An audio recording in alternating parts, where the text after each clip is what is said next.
Nah, seperti biasa, saya sampaikan dulu disclaimer-nya. Yang pertama adalah, jangan langsung percaya.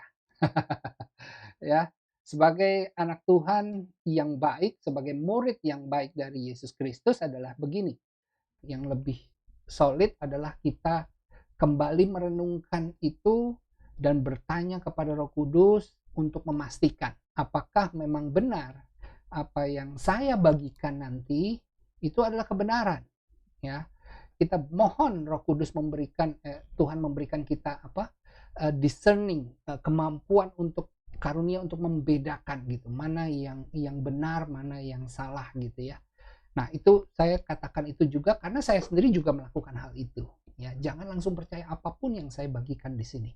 Ini yang pertama. Yang kedua adalah saya ingin memberikan kesadaran bahwa apa yang saya bagikan itu karena saya berada di satu level tertentu, sedangkan pemahaman firman Tuhan bagi setiap anak Tuhan itu pasti levelnya bisa jadi berbeda-beda gitu kan. Nah, kalau saya ada di level di bawah Anda, tentu saja Anda akan merasa, "Ah, itu salah, ah, itu, belum lengkap, ah, itu belum belum benar sepenuhnya." Karena semakin level Anda semakin tinggi, harusnya puzzle-nya dibukakan semakin besar dan Anda semakin lebih paham lagi, menyeluruh lagi gitu ya. Kan, kalau kita main puzzle tuh begitu kebuka puzzle berikutnya kita makin lama, "Oh, tahu nih gambar apa," gitu, makin jelas gitu ya.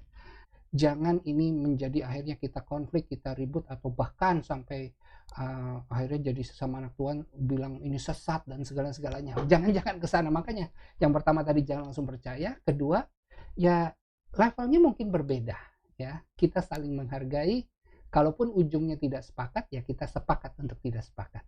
Oke.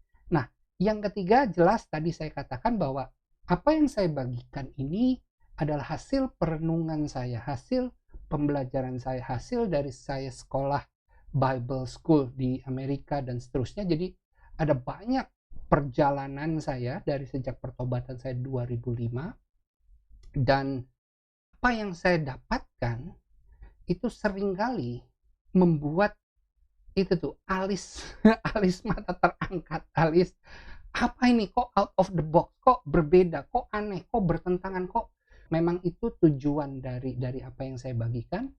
Kembali lagi adalah supaya Anda jadi pulang lalu membuka lagi firman Tuhan, merenungkan lagi, bertanya kepada Roh Kudus, yang benar yang mana sih? Kok yang saya yakini A, yang Coach Robbie bagikan kok B gitu ya? Apa ini gitu kan? Nah, jadi silakan saja ya. Jadi wajar kalau Anda nanti mukanya seperti ini. Definisi dari iman ya. Jelas iman pasti kita semua sama mengatakan bahwa iman itu adalah percaya ya, suatu belief gitu kan, kita percaya. Nah, lawannya iman jelas adalah tidak percaya gitu kan ya, atau unbelief. Tapi percaya apa kan gitu ya. Sedangkan firman Tuhan kan sedemikian luas. Apa nih? Kenapa itu jadi penting? Ya. Nah, ini saya munculkan saja ya. Saya tarik lagi kepada ya arti dari pertobatan. Jadi saya mau coba bawa dulu nih satu latar belakang. Jadi di zaman perjanjian lama, apa yang diserukan oleh ahli-ahli Taurat, bahkan orang-orang Farisi gitu ya, mereka menyerukan repent atau bertobat. Ternyata artinya ada dua, ya kan? Artinya saya teliti bahwa ada dua ini, naham dan suk, ya. Jadi menyesal. Jadi kalau kita melakukan dosa, ya kita diminta untuk menyesal, lalu kita berbalik arah dari tadinya jalan menuju kegelapan dan berbalik arah menuju terang. Itu adalah arti bertobat. Tapi ternyata itu adalah arti bertobat di perjanjian lama. Oke.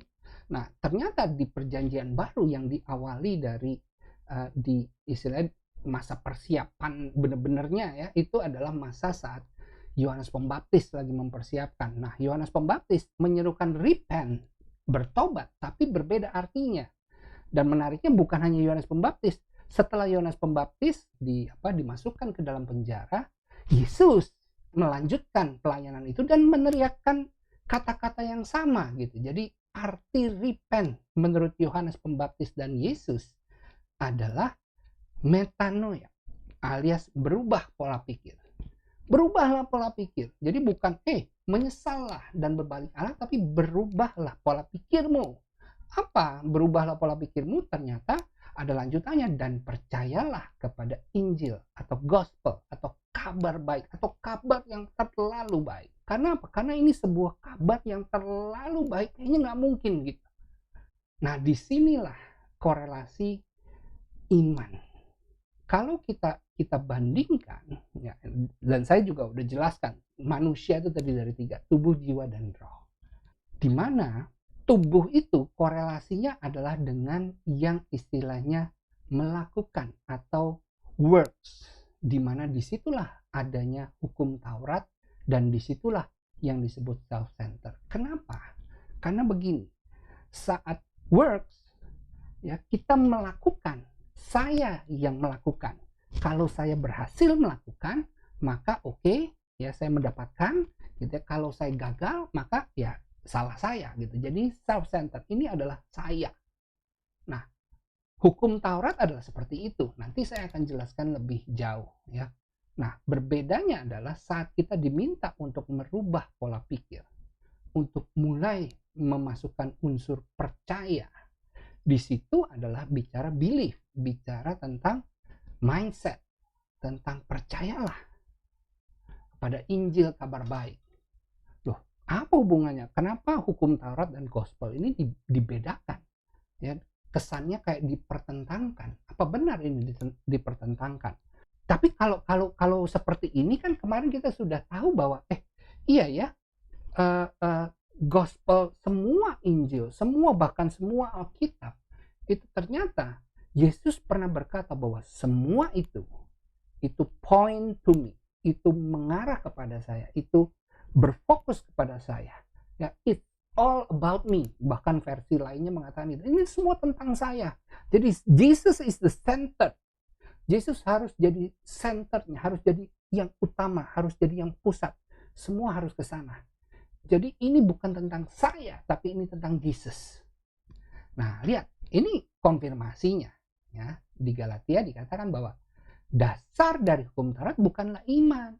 Bukan iman percaya, bukan. Kenapa? Ya, ini tentang work. Siapa yang melakukan akan hidup karenanya. Udah, jadi ini tentang work. Kamu lakukan itu, kamu taat hukum Taurat, maka ya kamu akan dapat semuanya. Bilangnya mau apa? Mau dapat perkenanan, mau dapat keselamatan, mau dapat apa? Begitukah? Nah, yuk kita lihat lagi. Tapi intinya ini adalah tentang work. Lakukan, maka kau dapat. Tidak lakukan atau kau langgar, maka kau tidak mendapat. Nah, ada lagi dikatakan. Nah, bahwa tidak seorang pun yang dibenarkan. Nah, ini bicara tentang kebenaran. Apakah kamu benar di mata Tuhan? Ternyata tidak ada seorang pun yang dibenarkan karena melakukan hukum Taurat. Karena hanya karena iman kepada Yesus Kristus saja. Jadi kita ini menjadi benar ya di hadapan Tuhan, ternyata bukan karena apa yang kita lakukan. Nah, di sini udah jelas bahwa memang ada satu pertentangan, ada satu bukan begitu, bukan tentang apa yang kamu lakukan. Ini tentang apakah kamu beriman pada Yesus, bahwa Yesuslah yang melakukan untukmu, Yesuslah yang menuntaskan semuanya. Ini semua adalah karya Yesus. Kamu jadi layak itu karena Yesus, bukan karena perbuatan kamu, bukan karena kamu misalnya rajin gereja, kamu berdoa, kamu persepuluhan, kamu apa, kamu pelayanan, kamu banyak menabur dan segalanya, bukan gitu. Ya, dikatakan lagi tuh, sebab tidak ada seorang pun yang dibenarkan oleh karena melakukan hukum Taurat. Jadi benar-benar ini penegasan bahwa ini bukan tentang works, ini bukan tentang self-centered. Pasti muncul deh. Kalau mengenai saya dulu juga sama gitu kan ya, karena saya mendapatkan banyak sekali pengajaran yang mengatakan bahwa iman tanpa perbuatan sama aja mati, ya kosong. Ya dikatakan begitu. Ada ayatnya, ini dia. Salah satunya saya ambil ya, ada panjang tuh. Ini saya ambil. Jadi kamu lihat bahwa manusia dibenarkan karena perbuatan-perbuatannya, bukan hanya karena iman, ya. Jadi James atau Yakobus ini mengatakan, mana tunjukin imanmu? Nah, aku tunjukin perbuatanku. Ayo kita lihat gitu ya. Kadang kita jadi bingung. Ini berarti kita harus berbuat juga dong. Kita harus work juga dong. Jangan hanya karena iman. Ya, Benar ya? Benar. Tapi yang saya ingin sampaikan, perhatikan Mbak, yang ingin saya sampaikan gini, ternyata ada dua jenis works, ada dua jenis perbuatan tadi. Yang pertama adalah yang disebut perbuatan yang mendukung iman. Oke? Perbuatan-perbuatan yang mendukung iman. Yang kedua, jelas perbuatan-perbuatan yang malah melemahkan atau tidak mendukung atau bertentangan dengan iman yang kita yakini. Nah, jadi ada dua nih. Kita mesti lihat dulu. Contoh, ya. Contoh.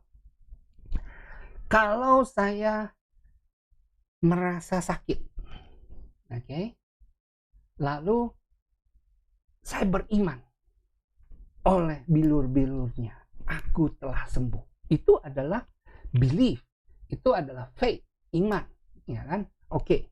Nah, sekarang tindakan. Kalau saya pergi ke dokter, lalu makan obat, lalu tiduran di kasur misalnya, ya, pakai selimutan. Nah, apakah itu perbuatan kita yang mendukung atau malah yang melemahkan iman atau bertentangan dengan iman? Jelas ya. Lalu kita orang datang, teman, kenapa? Sakit gua, aduh, kayaknya gua sakit. Nah, kalau seperti itu jelas itu adalah tindakan-tindakan yang melemahkan iman. Sedangkan Yakobus ini kan ayatnya ayat 24 ya. Yakobus itu mencontohkan ya di ayat, lihat, ayat 21 22 dia mencontohkan Abraham ya. Lihat, Abraham itu dibenarkan karena perbuatan ketika ia mempersembahkan Ishak. Nah, lihat, beda ya. Perbuatannya Abraham adalah Tuhan bilang, kamu, ini kan imannya nih, Tuhan bilang, kamu akan jadi bapa dari bangsa-bangsa. Semua udah nyambung semuanya gitu ya, itulah imannya. Oh, nah berarti dari Ishak nih, nanti akan ke sana. Tapi tiba-tiba Tuhan suruh korbankan Ishak. Ya. Nah, itu kan adalah kalau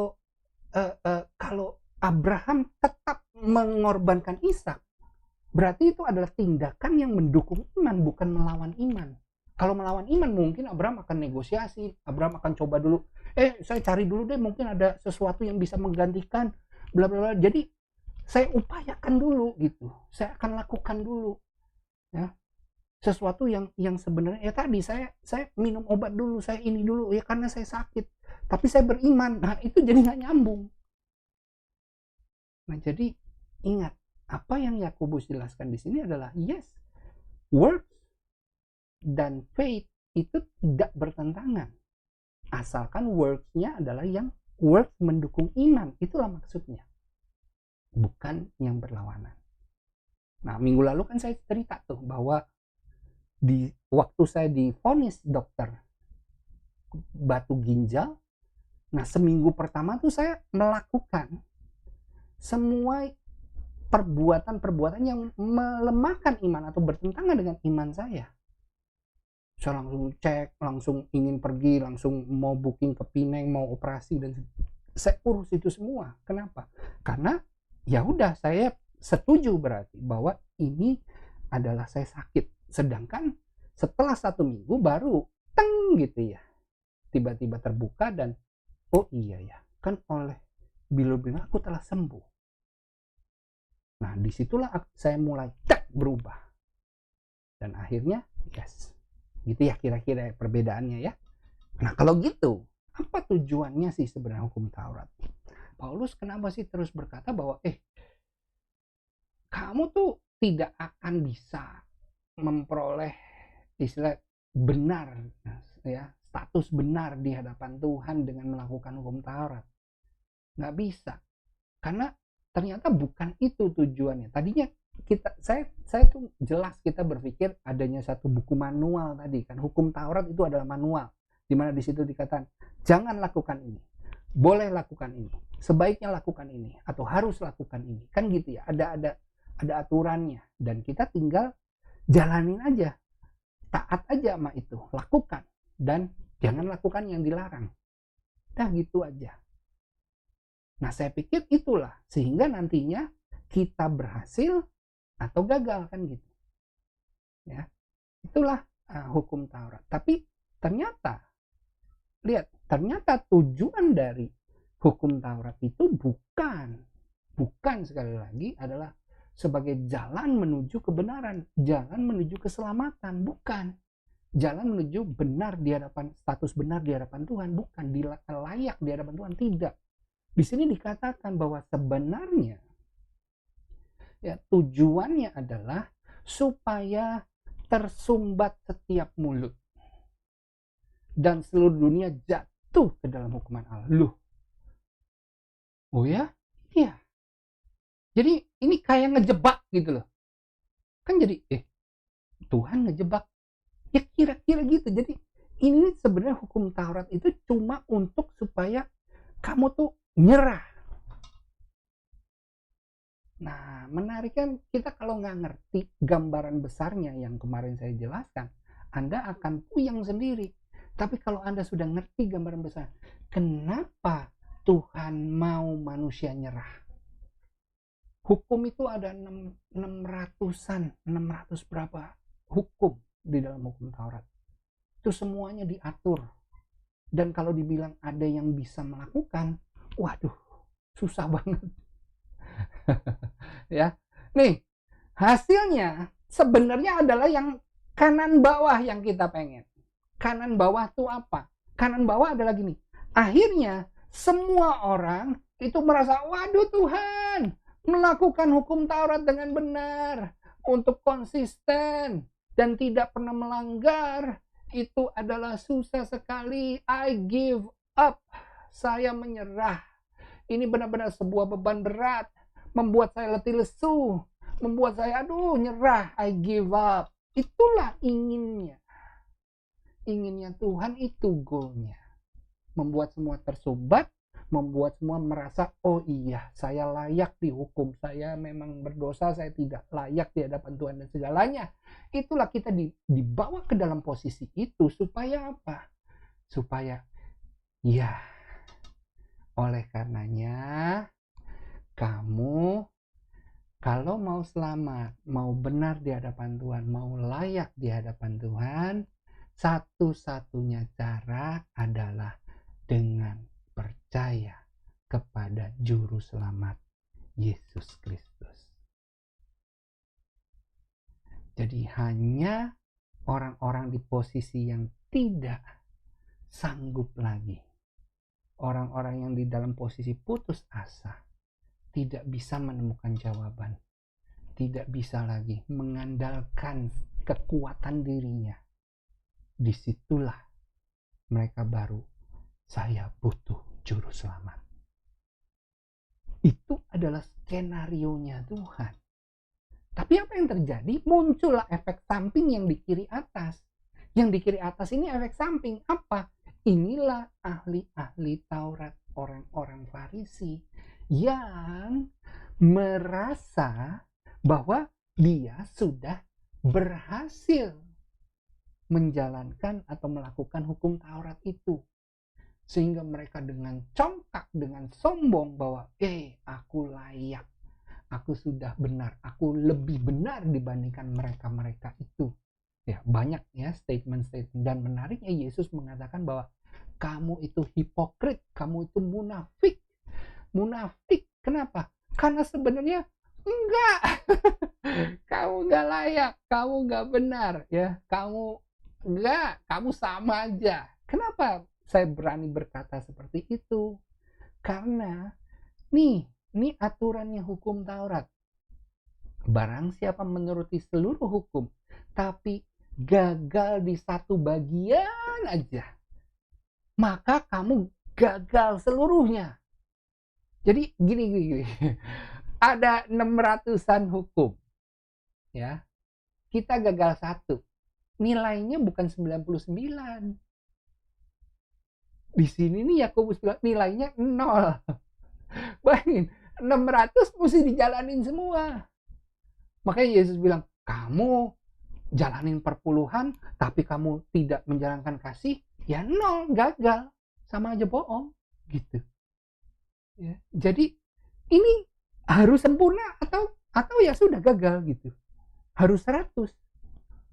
Nah, sekarang kembali pertanyaan, siapa yang bisa? Ya, ya zaman dulu orang-orang Farisi merasa bisa. Nah, saya rasa sampai saat ini Tuhan tidak menemukan satu orang pun yang bisa melakukan atau tidak melanggar khususnya ya dari semua larangan-larangan yang ada lalu melakukan, karena kadang kalau kita tidak melakukan itu juga salah gitu. Harusnya melakukan, kita nggak lakukan. Wah, jadi udahlah, memang memang goalnya Tuhan adalah membuat kita menyerah.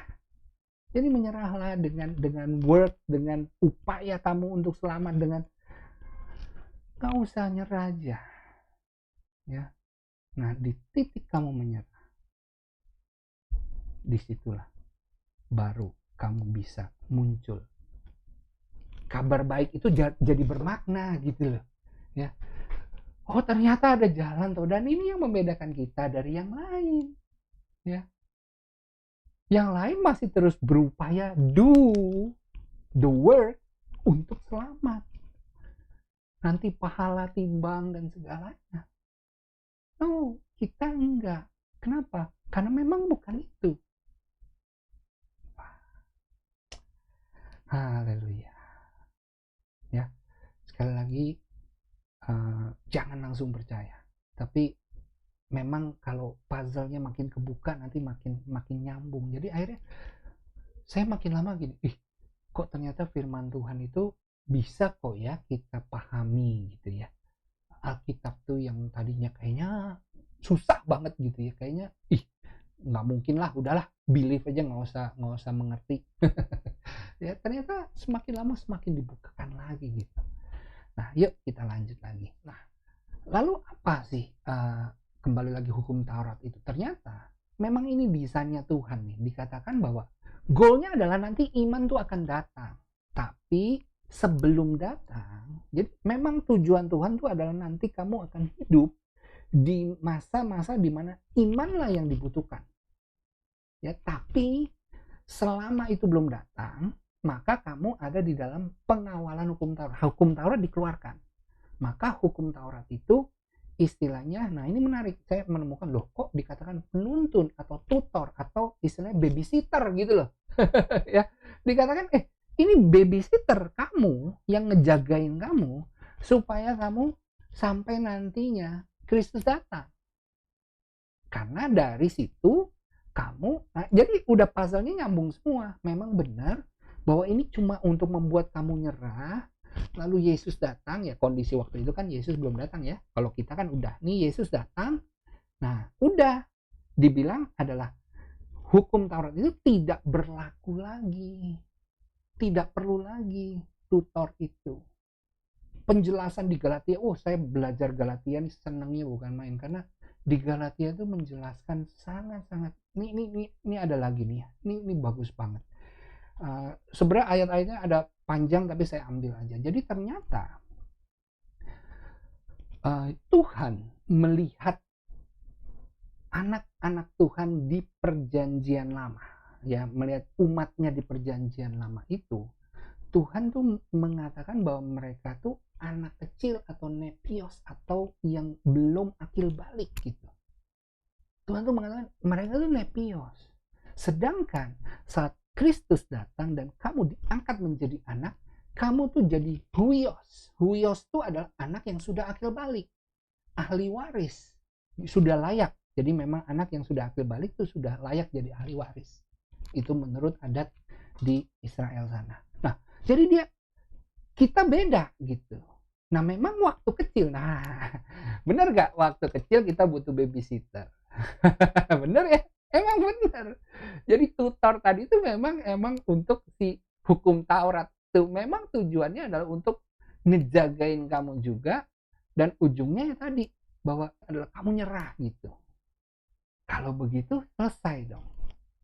Nah, biasanya muncul tuh pertanyaan, karena saya dulu juga muncul pertanyaan ya, dan akhirnya saya juga sempat dipertanyakan oleh banyak orang, alias banyak yang bertanya ya. Munculnya adalah, loh, tapi kan Yesus sendiri berkata bahwa tidak satu titik pun dihapuskan dari hukum Taurat ya, sampai semuanya digenapi. Nah, yang menarik adalah gini, pertama, memang hukum Taurat tidak dihapuskan, tapi hukum Taurat tidak lagi berlaku bagi kita, masih berlaku bagi yang lain. Bagi kita yang sudah beriman kepada Yesus Kristus, menerima dan mempercayai kabar baik, itu sudah nggak usah berlaku, karena kita udah huyos. Oke, itu yang pertama. Yang kedua, sampai semua tergenapi, ya. Semua tergenapi ini apa? Jadi semua nubuatan-nubuatan para nabi tergenapi. Itu maksudnya apa? Ya maksudnya adalah tentang juru selamat. Nubuatan-nubuatan itu tergenapi kapan? Ya pas Yesus datang dan pas Yesus mati di kayu salib. Jadi ya memang sudah juga gitu, sudah tergenapi. Bukan seluruh nubuatan sampai wahyu sampai apa, enggak. Konteks itu adalah nubuatan-nubuatan para nabi tentang juru selamat tergenapi dan sudah. Jadi kembali lagi, tidak bertabrakan puzzle-nya.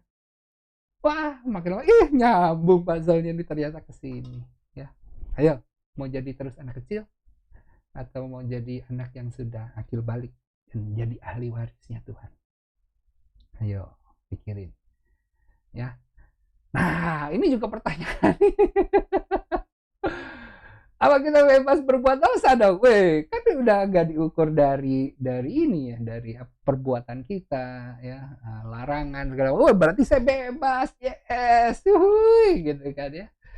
Bebas. Ini Anda bertanya seperti ini.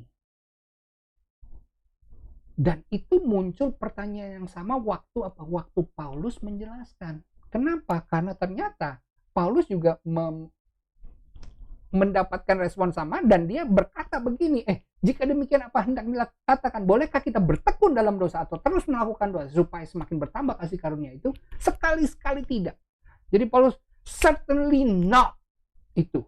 Bahkan menariknya adalah dia berkata begini, itu di Roma 6:1-2, tapi dia katakan 2 kali loh di Roma 6:15. Berarti cuma jarak pendek aja dia ulang lagi. Kalau dia ulang lagi berarti penting. Berarti apa dia bilang? No, kita memang tidak, kita tidak. Bukan berarti itu bebas, license to sin gitu ya, untuk melakukan dosa. Tidak sama sekali. Kalau kamu merasa itu adalah license untuk melakukan dosa, maka kamu perlu bertobat. Ya, no, sekali-sekali tidak. Jadi bukan berarti habis itu ya udah gitu ya, saya bebas. Tidak. Kenapa?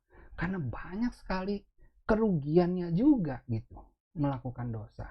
Ya, pertama, dengan kita berdosa itu kita membuka celah kepada iblis dan bahwa kita jadi tunduk kepada iblis.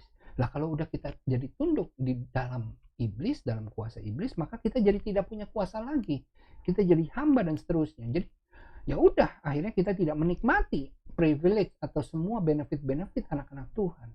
Itu tidak kita nikmati. Itu satu. Kedua, dari sisi pandangan orang-orang akan melihat, loh, akan menilai kita, akan menjauhi kita, mungkin akan tanda kutip menghakimi kita dan membuat kita jadi tidak bisa optimal ya dalam pelayanan. Akhirnya pelayanan kita ditolak misalnya begitu kan, gara-gara apa? Ya karena kita melakukan dosa.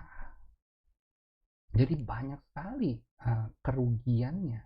Ngapain?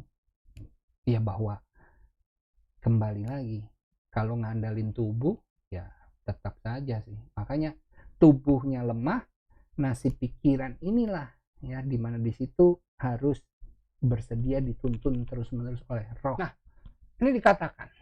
Ini saya mau jelaskan. Tadi kan, apakah kita jadi boleh berbuat jahat, berlaku jahat, berbuat dosa, melakukan yang salah dan segalanya kan tadi gitu ya. Dan Paulus mengatakan tidak.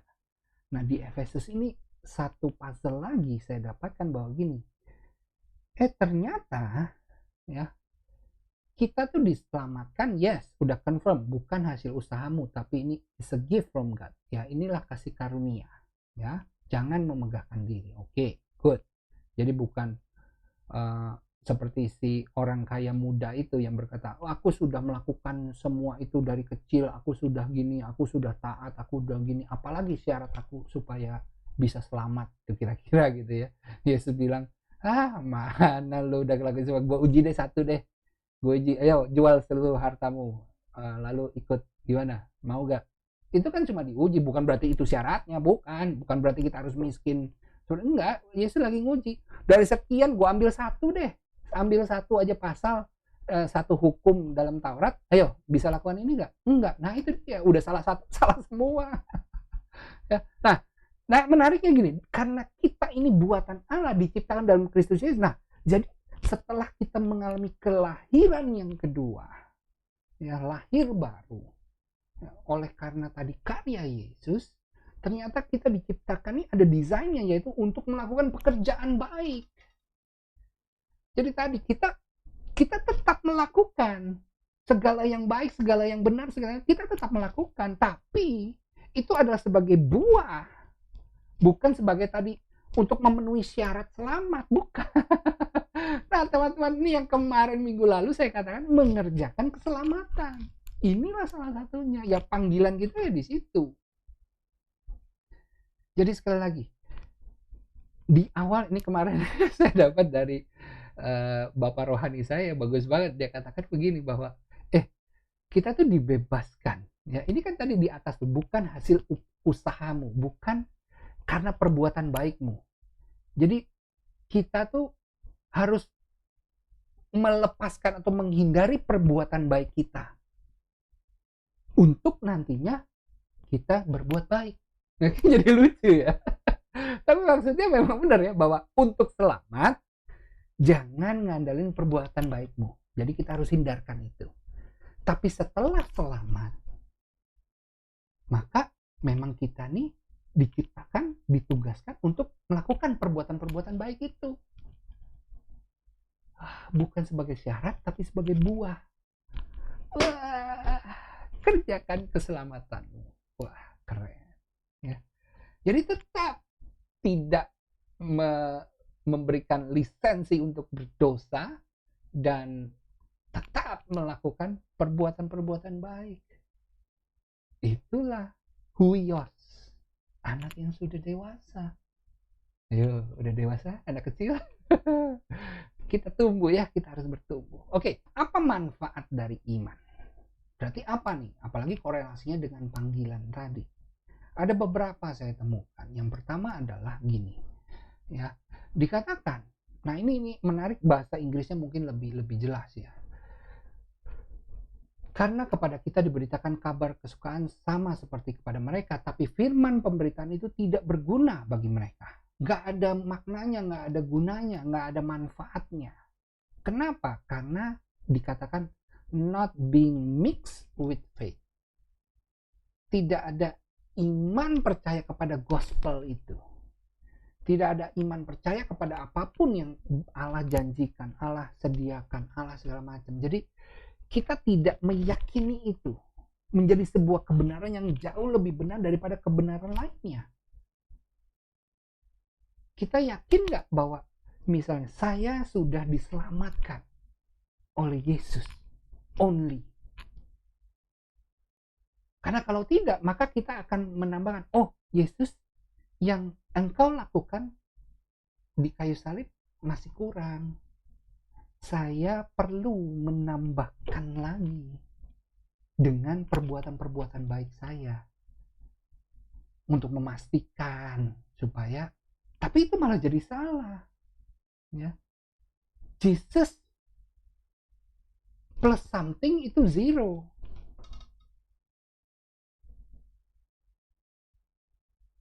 Ya, juru masak berarti kan yang masak dia ya, kita kan nggak ikut masak dong, kita tinggal makan ya. Juru selamat ya berarti yang menyelamatkan ya dia, kita nggak perlu ikut menyelamatkan diri kita. Nah banyak sekali yang saya temukan adalah gini, banyak kita janji-janji, benefit-benefit yang telah disediakan Tuhan itu tidak berlaku. Kenapa sih orang bisa mendapatkan mujizat, ada yang tidak? Kenapa ada yang bisa sembuh dari sakit penyakit, ada yang tidak? Kenapa ada yang diberkati tapi ada yang tidak, dan seterusnya gitu? Kenapa?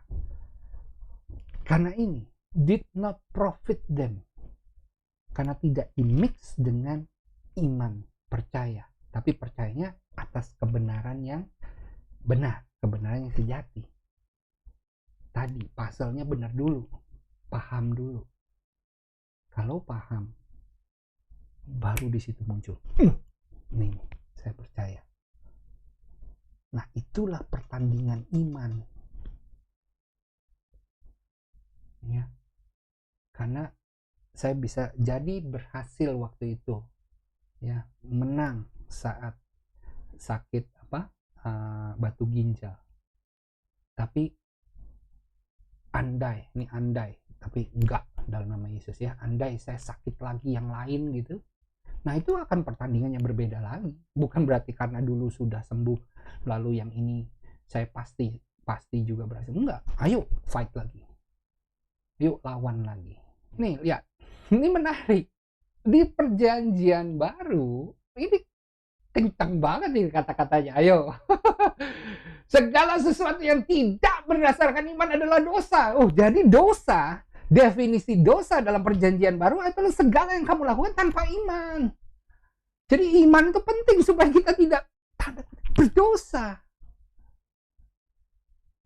Ya, jadi nggak main-main gitu. Ini penting banget berarti kan iman itu. Waduh.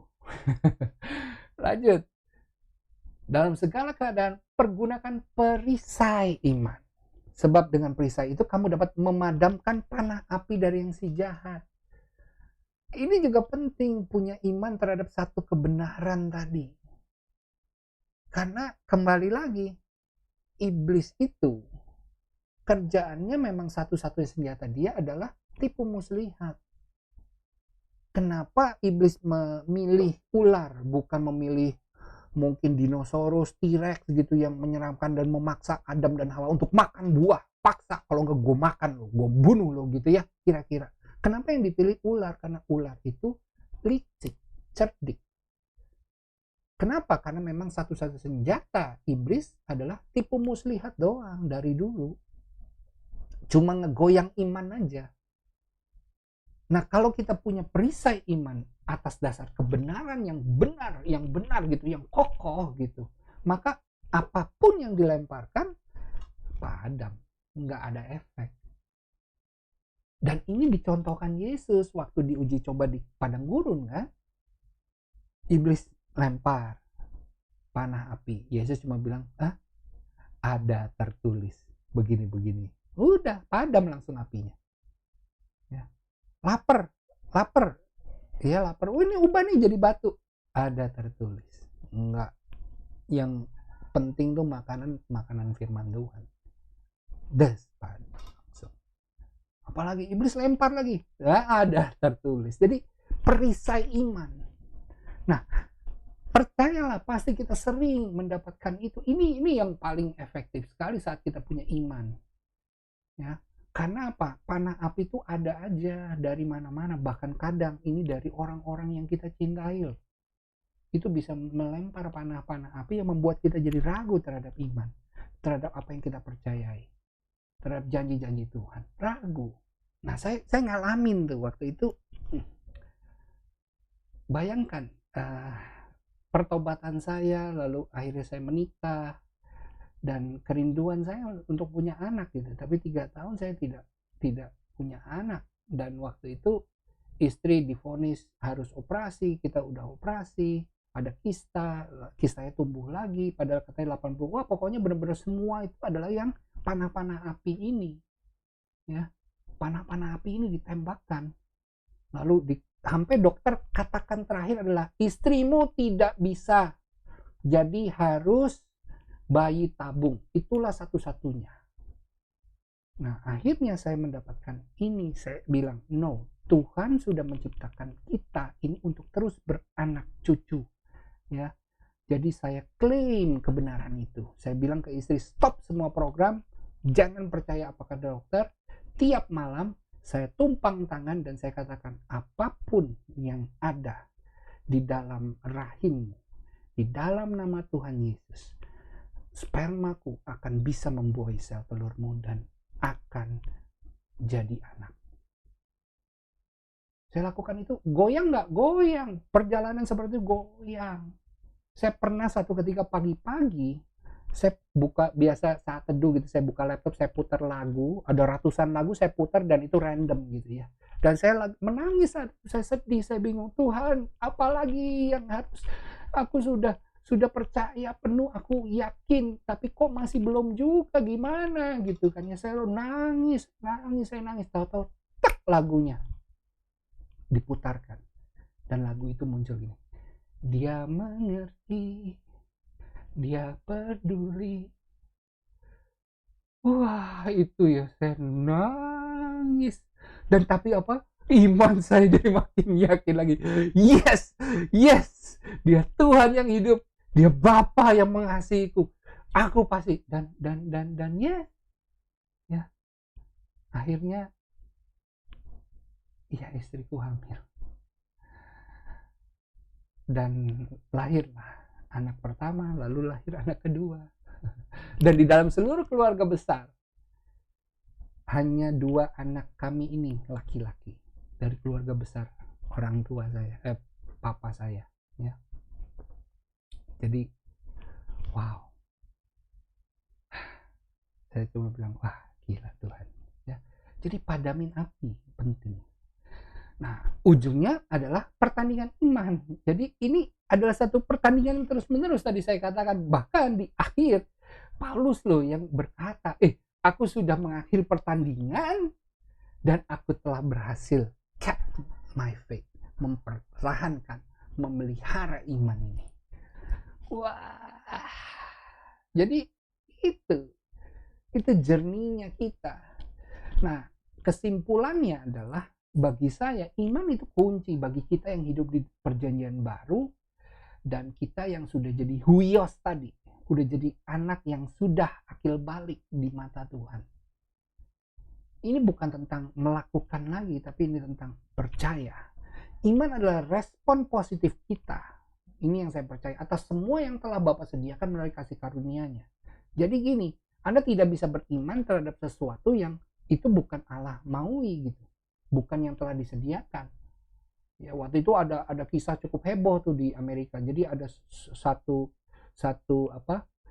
ketua semacam kayak sel begitu ya, seorang perempuan, dan dia meyakini bahwa dia tuh akan nikah sama pendeta besar di Amerika waktu itu. Ya, saya nggak usah sebut namanya. Tapi masalahnya kan pendeta itu udah nikah gitu. Tapi dia merasa ini dia, saya punya iman, saya yakin yang nggak akan terjadi gitu. Anda juga nggak bisa. Saya yakin kalau saya merampok bank, maka saya tidak akan ditangkap dan semua orang tidak akan melihat saya bisa mengambil uangnya dan keluar dari bank tanpa. Nggak bisa. Kenapa? Itu tidak termasuk yang dijanjikan Tuhan. Nah, berarti kan penting untuk tahu apa saja yang telah disediakan oleh Tuhan, khususnya disediakan oleh salib. Kesehatan, keselamatan, berkat-berkat, apalagi. Nah, satu yang tidak disediakan adalah aniaya. Makanya bahwa anak-anak Tuhan masih mengalami aniaya, ya, dari sejak para rasul, itu akan terus terjadi kalau kita memberitakan gospel. Kalau tidak, ya kayaknya nggak ada aniaya deh. Tapi umumnya nih kalau nyeritain kabar baik ini nih, wah pasti banyak tuh hujatan, penghakiman banyak muncul ya. Nah, itu adalah aniaya gitu. Nah, panggilan hidup kita adalah ya tadi, kita nih harus melakukan pekerjaan baik sambil bertanding dalam pertandingan iman. Itulah goalnya. Apapun itu, Anda di dunia kerja, Anda dimanapun, semua ya, imanmu itu nanti akan kepakai benar-benar. Saya cerita satu terakhir deh ya. Saya cerita satu terakhir sebelum kita tanya jawab. Nggak apa-apa, agak mundur ya. Jadi kemarin COVID ya. Saya sudah dari sejak 2011 itu, saya boleh dibilang saya tidak terlalu memarketingkan diri saya karena saya yakin Tuhanlah yang akan datangkan semua berkat gitu ya. Nah, intinya tiba-tiba saya mendapatkan satu permintaan pelayanan di Surabaya, yang mana waktu itu saya lagi tengah-tengah pelayan di Bandung, sampai panitia mengatur supaya saya bisa langsung di tengah-tengah selesai saya sesi, saya langsung terbang ke Surabaya dari Bandung untuk pelayanan dadakan itu. Wah, capeknya bukan main, tapi ya sudahlah, demi untuk pelayanan kan gitu ya. Tapi ternyata di situ saya jadi ketemu sama satu peserta itu, ternyata salah seorang bos besar, orang kaya ya, crazy rich di Malaysia lah. Nah, dan dia sesudahnya kontak saya dan saya akhirnya dapat project ke Malaysia ya untuk nanganin perusahaan dia. Dan itu terjadi pas sebelum Covid, jadi Desember. Saya tiba-tiba pulang dari Malaysia dengan uang yang cukup banyak, padahal biasanya Desember training itu kecil, nggak ada, jarang. Nah, ini tiba-tiba penuh, dan waktu itu saya memang bertanya, Tuhan, kenapa nih kok pundi-pundinya diisi sedemikian banyak gitu Tuhan? Ada apa? Nah, Februari Maret kan ya Covid ya. Oh, akhirnya puzzle-nya nyambung. Oke, itu dia. Nah, tapi itu sampai bulan November, pundinya bulan Oktober dulu. Bulan Oktober pundinya habis ya. Jadi waktu saya uh, uh, habis benar-benar November, tapi Oktober tuh ada satu satu kondisi khusus. Jadi istri saya itu ulang tahun ya, lalu saya bilang, Bapak, saya ingin kasih hadiah, tapi gimana, saya nggak ada penghasilan, saya nggak ngerti gimana caranya, tapi saya percaya. Itu pagi-pagi saya ngobrol sama Tuhan seperti itu. Siangnya tiba-tiba ada bekas anak buah saya nelpon dan dia memberikan saya project offline. Bayangin, offline pada kondisi Covid, lagi gila-gilanya tuh, lagi mulai kan ya. Offline saya diberikan untuk training, dan itu nilainya nggak besar, nilainya kecil, tapi cukup untuk memberikan hadiah, yaitu sebuah handphone. Dan memang itu ya bener-bener pas. Begitu lihat harganya sama harga di Tokopedia, sama sama bayaran yang saya terima, itu pas ya, sudah cuma uang lewat begitu ya. Nah, di November saya buka pas lagi bayar-bayar semua gitu. November tuh tiba-tiba, waduh, kok rekening saya sisa 4 juta, padahal saya harus bayar kartu kredit untuk Desembernya nih, nggak bisa nih, bayar kartu kredit, bayar apa nih, udah nggak bisa. Tuhan, ini nggak bisa nih Tuhan, terima kasih nih, dari sejak Desember disediakan uang sedemikian banyak, tapi ini habis nih Tuhan ya, minyaknya habis, kira-kira gitu ya. Gimana ya Tuhan, aku percaya bahwa penyediaanmu itu nyata ya. Dan itu November pagi, kembali lagi pagi saya doa, siangnya tiba-tiba klien dari Malaysia itu nelpon, dan intinya dia berkata, saya terima kasih, ini semua berjalan dengan baik, perusahaan jadi lebih baik, kinerja karyawan semuanya jadi meningkat gara-gara kamu. Saya mau kasih kamu persembahan kasih lah ya, love gift, dia bilang. Oh, oke. And then dia transfer, butuh berapa hari gitu ya, dia transfer, dan dia transfer nggak main-main, 10.000 ringgit, alias begitu dirupiahkan itu sekitar 33 juta ditransfer. Duh, maksudnya gini loh, kasih PK ya 1 juta 2 juta saja cukup, 5 juta cukup, itu udah, aduh, udah haleluya saya. Ini 10.000 ringgit, saya juga nggak ngerti, tapi kembali lagi, at the end saya cuma bilang, dan saya testimoni ke beliau, saya bilang, it's God, God uses you, Tuhan menggunakan kamu untuk jadi perpanjangan tangannya memberkati saya. Dan banyak sekali saya cerita, aduh, banyak sekali Tuhan tuh. Nah, saat kita punya faith terhadap kebenaran yang ini, kok saya mengalaminya banyak sekali gitu ya. Nah, saya nggak tahu apakah ini sudah benar ya, kembali di level yang saya yakini, saya merasa sudah benar, tapi mungkin ada level-level lain lagi ke atas sana gitu. Tapi so far I can tell it is so good. Ini beda banget Tuhan. Beda banget ya. Wow. Dan inilah yang harusnya anak-anak Tuhan menurut saya alami ya. Amazing banget. Saya ingat anak saya suka banget kerupuk gitu kan. Nah, suatu ketika kita lagi pergi ke mana gitu, ada yang kerupuk yang gede banget tuh.